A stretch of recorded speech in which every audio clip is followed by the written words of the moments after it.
enthusiasts, welcome to the third part of the RC maintenance series by rcenthusiast.com. The first part of this series, we covered the maintenance of the drivetrain. The second part, chassis and suspension, and this third and final part, we are covering maintenance of the electronics and nitro components of your vehicle.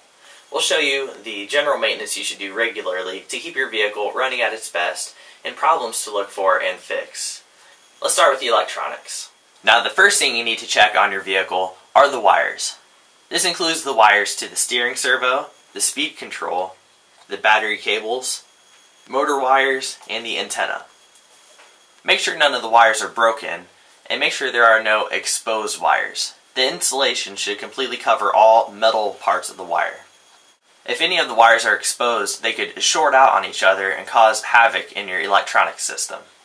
Now, if you do find any exposed wires, cover them with heat shrink tubing or tightly wound electrical tape.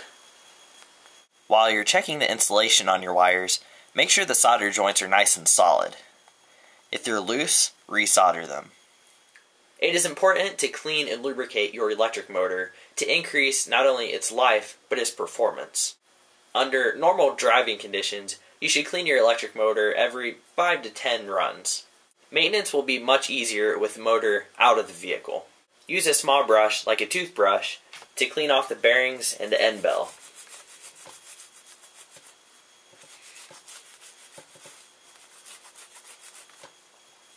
Take electronics cleaner or motor spray, spray into the end bell, around the bushings, and on the brushes inside of the motor.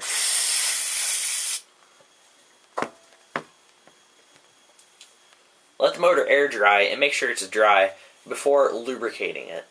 Now, for bushing lubrication, it's best to use a motor-specific thin lubricant. Put a drop on each bushing. Spin the motor shaft to work it into the bushings. The better you maintain your electric motor, the better your vehicle is going to perform. Now, this doesn't exclude brushless motors. Don't be afraid to pop off that end bell cover, clean and lubricate those ball bearings. Although the speed control does not have any mechanical moving parts to be lubricated, it is important to keep the cooling pins clean. This ensures the best airflow and the best cooling. Make sure there is no slop in the servo saver.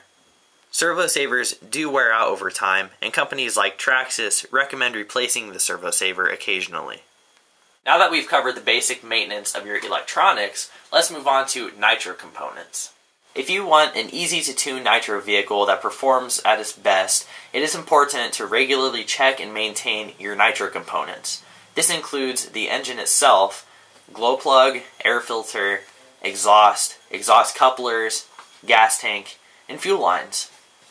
Even a minor issue, like a mild leak in the gas tank, a slight crack in the exhaust coupler, a slight tear in the fuel line, can cause your engine to run unpredictably and make it almost impossible to tune. Now, don't ignore maintenance of your fuel line. Gently tug the line, checking for any tears. A tear in the fuel line can cause poor tuning and poor performance of your vehicle.